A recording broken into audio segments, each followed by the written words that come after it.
Be like you. Be like you. Be like you. Be like you.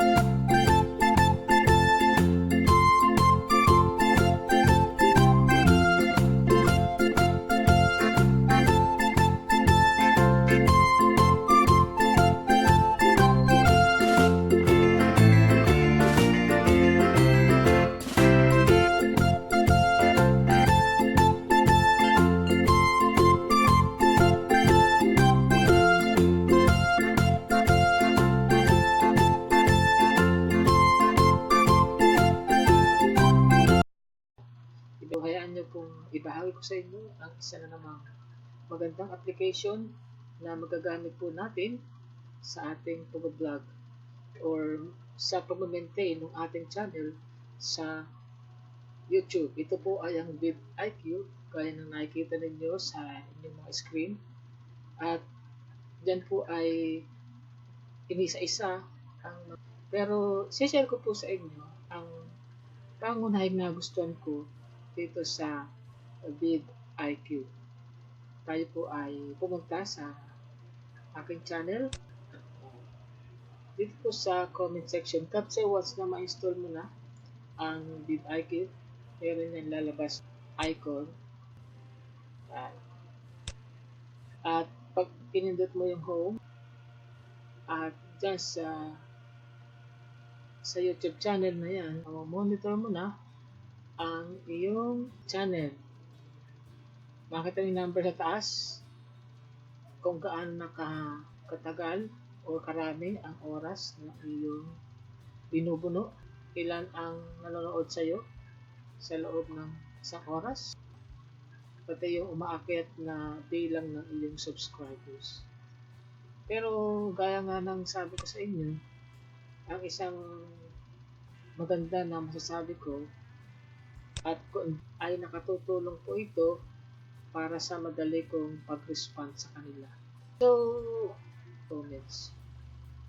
Namili ka lang. Halimbawa ito ay pag pinindot mo yung template na yan, yan, ang laman niya. Thanks for the appreciation. At siyempre, kapag may vidIQ ka na, ikaw na ang mag-compose na.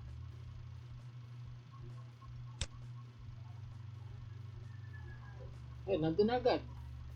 Pero kita ko na agad, ito yung nagagawa ng vidIQ. Kita mo na agad yung kanyang subscribers. Then, click the icon ng vidIQ.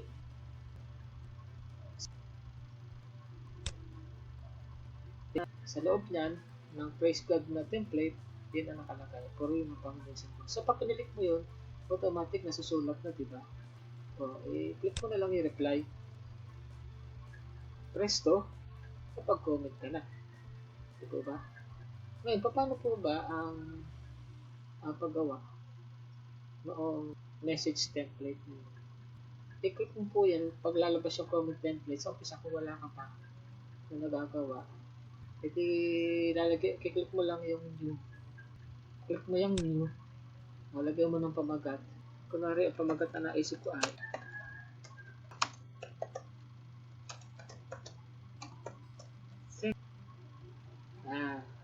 then click mo yung create. So, dadagdag na yan. And then, sabi niya kasi God bless. So, mas magpaganda itong template na God bless. God bless you. Yung vlog, marami siyang suggestion na ilalatag sa'yo, lalo sa tutulungan kanya sa paggawa ng tags para maging applicable at saka makikita agad doon sa recommendation. Ito ang tinatawag natin na tube body. Pero kung mapasin mo dito, yan, sinasabi niya kung pang ilan ka sa listahan.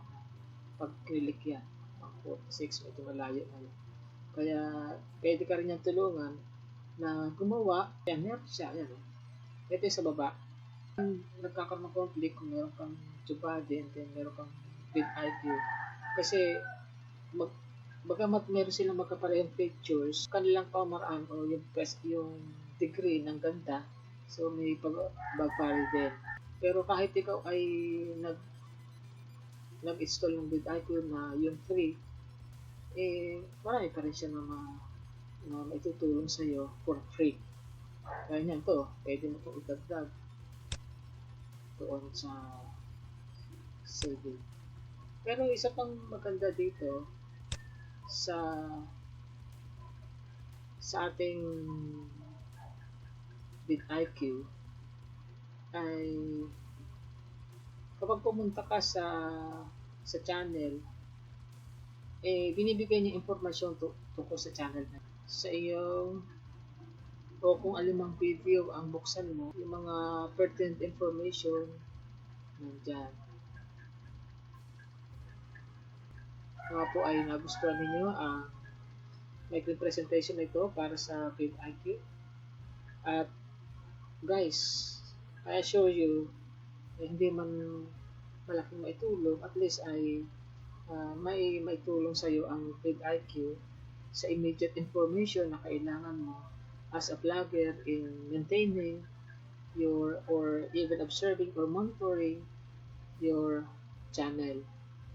Mga po ay i-like nyo ang video na ito, subscribe, and na rin yung notification bell at sana all para naman ma-notify ka sa mga susunod ko pang mga videos. Salamat po.